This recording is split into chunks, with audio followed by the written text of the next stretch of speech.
para que a gente lide, então, com a universalização do Estado moderno.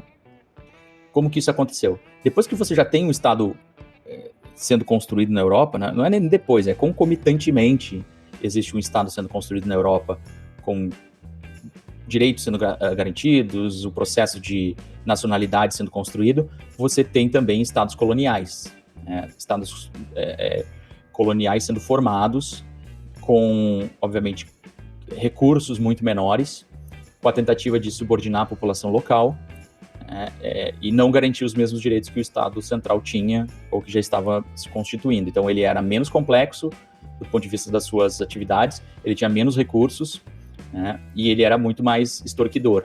Então os europeus acabaram exportando para suas colônias o tipo de Estado lá do século XV e XVI, né? Um Estado extorquidor, um Estado criminoso. E as colônias não acompanharam, né, a evolução das capacidades do Estado e da democratização do Estado que ocorreu na metrópole. E aí, no processo do século XX, em que você tem a independência desses países, no século XIX, já na América Latina, mas daí no XX, no restante do mundo, como que faz? O que você faz com esses estados que vão viver no mesmo momento histórico que estados super desenvolvidos, né, estados já de bem-estar social na Europa, e estados que são rudimentares, extorquidores lá no terceiro mundo. Eles se tornam independentes, mas eles não têm condições nem de fazer a guerra, nem de estabelecer sistemas fiscais claros, nem de controlar o seu território.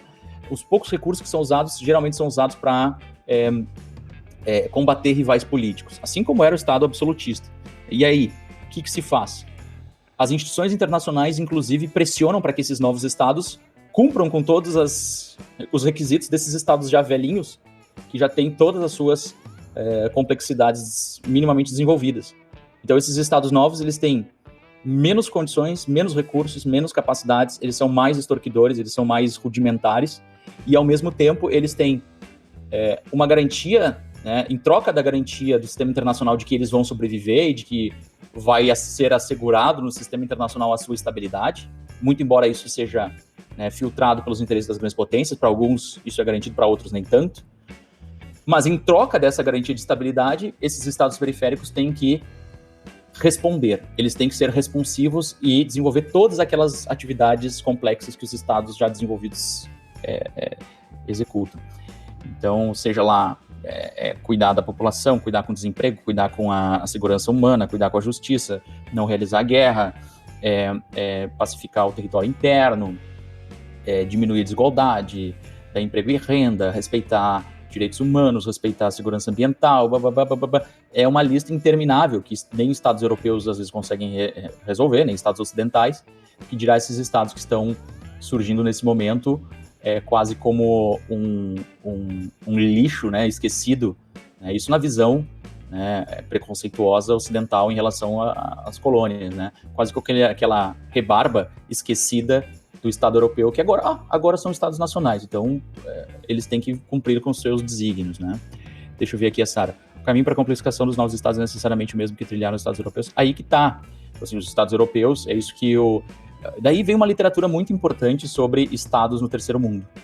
O próprio Tilly vai falar, naquele livro de 75, então é o primeiro livro que ele escreve efetivamente sobre guerra e construção do Estado, né, ou formação dos Estados europeus, ele vai falar assim, tem uma frase: "The European state building experiences will not repeat themselves in the new states." Ou seja, a experiência de construção dos estados europeus não vai se repetir nos novos estados.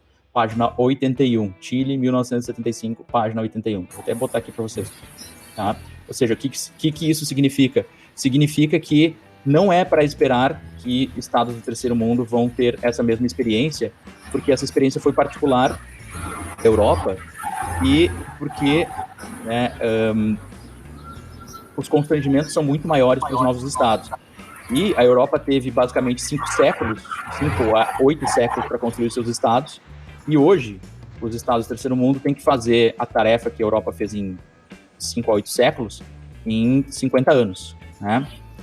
Então, isso tudo produz constrangimentos muito maiores para os estados do terceiro mundo, uma certa proteção para eles, porque eles estão protegidos pelas regras do sistema internacional a se manterem, né? Mas ao mesmo tempo eles não têm muita alternativa ao que fazer, e isso dá grandes vantagens para quem? Para as elites do terceiro mundo, para elites políticas e econômicas que vão utilizar do poder desse Estado mais ou menos extorquidor para garantir a sua dominação interna nesses países. Então, uma literatura muito importante vem desde essas discussões do Chile. Ele fala muito sobre essa universalização e as diferenças do terceiro mundo, mas ele deixa isso pendurado para que outras pessoas venham a discutir.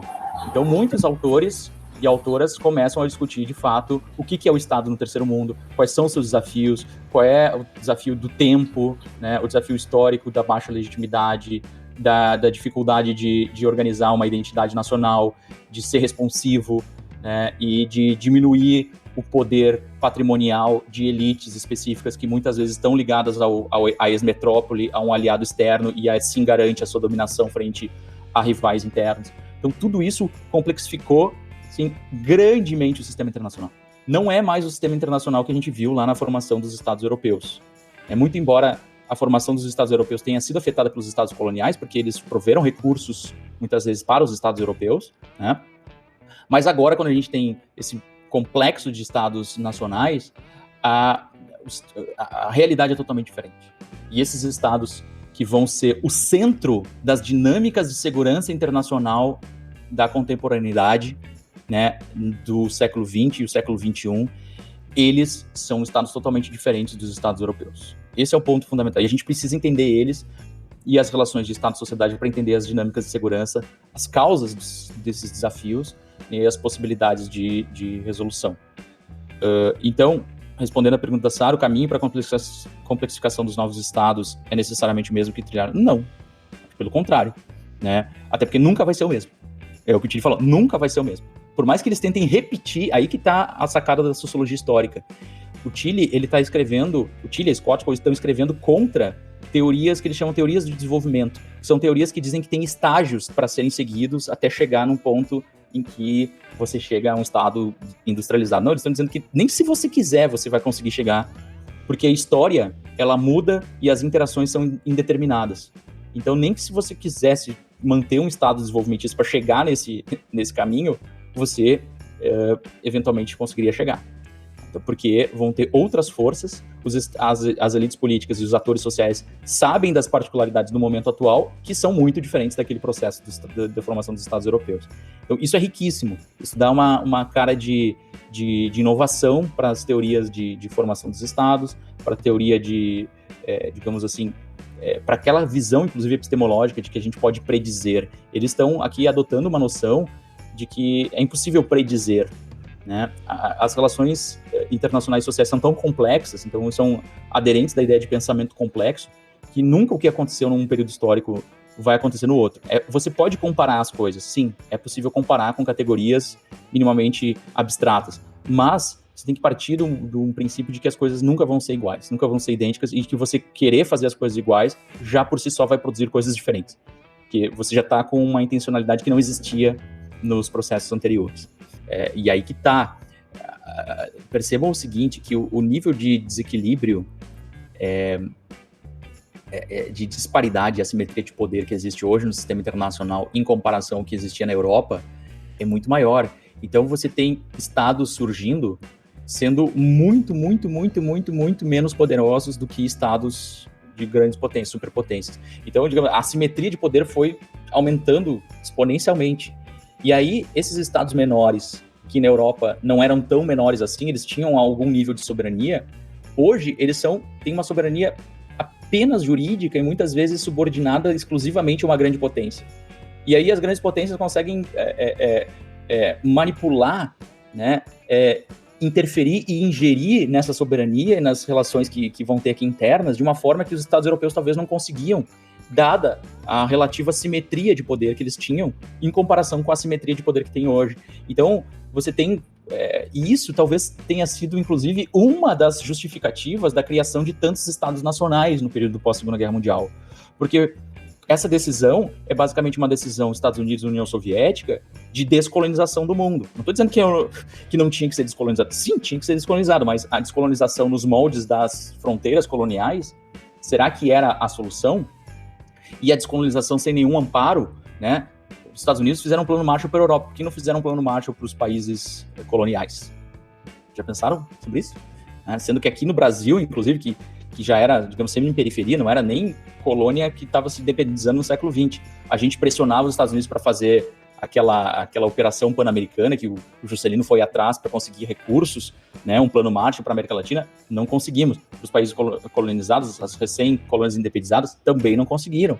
Então, foi, no meu ponto de vista, interesse das superpotências, Estados Unidos e União Soviética, descolonizar uma grande parte, né, uma quantidade enorme, né, de quase 100, cento e poucos países, 120, entre 100 e 120 países, no pós-Segunda Guerra Mundial, com muita fraqueza, com muito caos interno. E esse caos interno possibilitava o quê?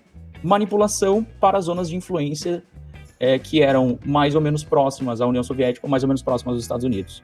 A crise de Suez de 56 mostrou isso, quando os Estados Unidos e a União Soviética barraram, por meio do Conselho de Segurança, uma intervenção de Israel, Reino Unido e França a favor de Israel, né, para desnacionalizar o Canal de Suez pelo Nasser, né, que foi nacionalizado pelo Nasser.